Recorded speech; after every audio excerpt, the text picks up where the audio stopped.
Mohg is innocent. Kind of.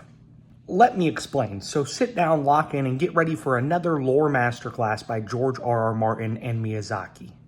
You see, Mohg is somebody who had so many insane allegations against him when the base game first came out, and a lot of that has now come to light. So how much of that was Mohg? And how much of it was not so kindly Miquella?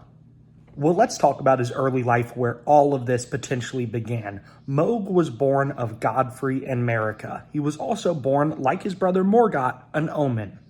Omens are not too well received in the Golden Order. Being born with horns and honestly taking on more of a demonic look, oftentimes they get shunned.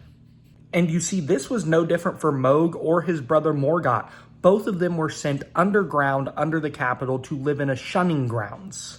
This is where they grew up and had really no one to look after them. Mohg even got so bad that one of his horns grew into his eye, blinding him in that eye.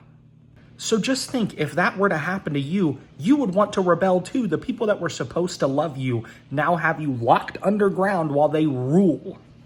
And that's exactly what Mohg did. He rebelled. You see, Mohg was able to commune with an outer god, and that's how he was able to develop his blood flame magic.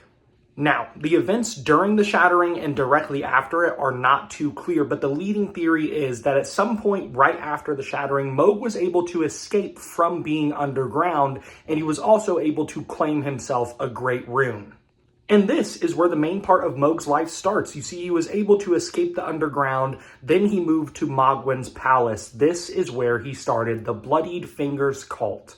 This is also where, supposedly, he decided to kidnap Miquella and take the cocoon of the Halig tree to Mohgwyn Palace, where you find it directly before you fight him.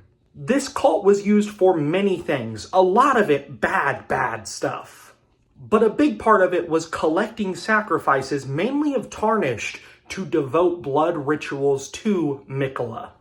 You see, through so much of the base game before we ever got the DLC, there was the running theory that Mohg was simply infatuated with Miquella. He so badly wanted to be his consort. Wanted to be the person that helped him obtain his godhood. Little did we know, he may have been being Miquelested. Because throughout the Shadow of the Erdtree DLC, we figure out something is amuck. You see, Elden Ring is this wonderfully morally gray game. No one is wholly good or bad. But Mohg was special. He was doing some weird things to somebody that looked awfully childlike. Unless that child is a super genius who's been manipulating everybody from the start. And that is what we now think has been happening. You see, Miquella has the ability to charm people. While Miquella was never directly interested in Mohg, he was very interested in what Mohg could offer. Not his consortship, no. The ability to take the one consort he wanted, Radahn, take his soul and implant it into Mohg's vessel, which is perfect. You see, Miquella had a problem. He really wanted Radahn as his consort, but his sister, Malenia, went and fought Radahn, completely ruining his vessel, infecting it with scarlet rot. That vessel was no good anymore, but the perfect vessel in Mohg was just waiting to be reshaped by Miquella's grace and then have Radahn's soul implanted into it. You see, no one in Elden Ring is wholly good or bad. Some more bad than others, some more good than others, but this question I ask you. How much of the bad stuff do you think Mohg was truly involved in? I mean, he did get ousted by his family. He was forced to stay underground. How much of the things that he did post the Shattering was his fault? I mean, he created a cult full of crazy people who frenzied for blood and hunted Tarnished for sport. But a lot of that blood gathered, of course, was used for Miquella. And to dig even deeper into the rabbit hole, when you killed the second Mohg, the one under the subterranean shunning grounds, do you know what happens when he dies? He doesn't turn into a white cloud and evaporate like most enemies do, no. He turns into a gold one. Could that be holy magic? Perhaps even grace that Miquella has been known to be able to shape, and holy magic which he's been known to be able to use?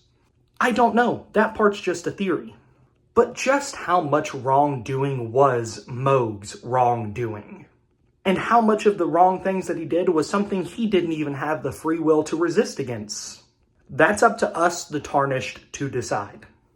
But we can 100% say at this point, Mohg beat the allegations of kidnapping Mikola and being madly in love with him. No, no, no, no, no. Mikola wanted that to happen. Mohg was under Mikola's spell for that to happen. Look, I really want to thank all of you guys for the massive support on the previous 2 videos. It blows my mind. It truly does. I love making these videos for you.